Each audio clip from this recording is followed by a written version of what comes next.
নমস্কার বন্ধুরা, দেখো আজকে আমি বেগুন দিয়ে একটা রেসিপি বানাবো। বেগুন, চিংড়ি মাছ, আর এখানে নিয়েছি পেঁয়াজ, রসুন, লঙ্কা, আর নিয়েছি সাদা গোটা জিরে। এবার আমি কড়াই বসিয়ে দিয়েছি গ্যাসে, তেল দিয়ে দেব, সর্ষের তেল। তার আগে আমি বেগুনে নুন আর হলুদ মেখে নেব।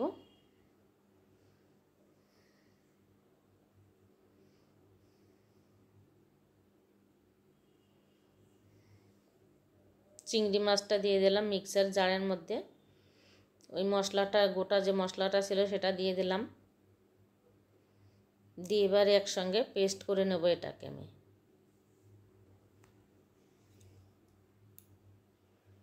কড়াইতে তেল দিয়ে দিলাম,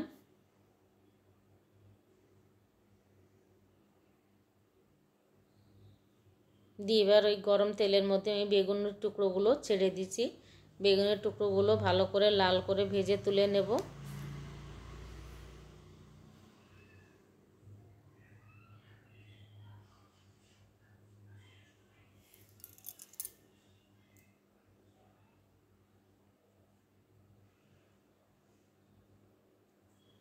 নিয়ে আমি মশলাটাকে আমি বেটে নিচ্ছি একসঙ্গে। বেগুনটা ভাজা হয়ে গেছে, আমি তুলে নিচ্ছি।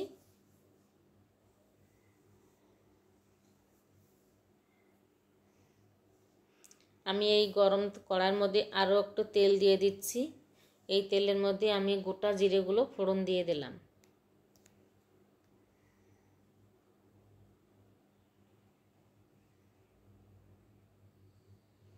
দিয়ে ওই মশলাটা আর ওই চিংড়ি মাছ বাটাটা আমি কড়াইতে গরম তেলের মধ্যে দিয়ে ভালো করে নেড়ে চেড়ে এটাকে মিশাবো।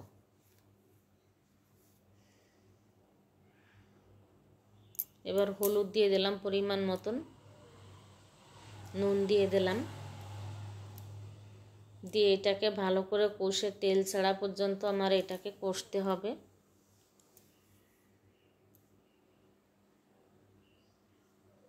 অল্প করে একটু জল দিয়ে দিচ্ছি।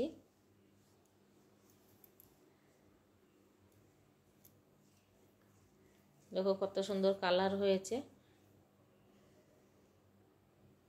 খেতে আজকে ঝাল হবে, লঙ্কা দিয়েছি, দেখো লাল হয়েছে কেমন ঝাল হবে এটা খেতে। বন্ধুরা, তোমরা কিন্তু ঝাল চাইলে খেতে পারো, না হলে তোমাদের পরিমাণ মতো তোমরা দেবে লঙ্কা। এর মধ্যে আমি বেগুন ভাজাটা আমি দিয়ে দিলাম, দিয়ে এটা ভালো করে মিশিয়ে নেব।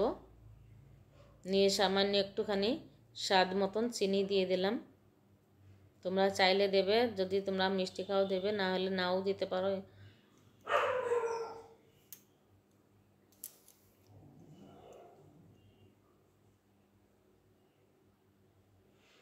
অল্প একটু গরম মশলা দিয়ে দিলাম।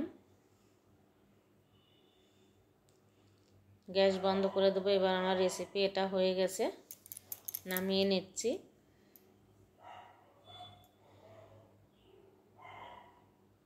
দেখো বন্ধুরা, কালারটা যেমন হয়েছে, দেখতে কি সুন্দর হয়েছে, খেতেও কিন্তু সেরকমই হবে।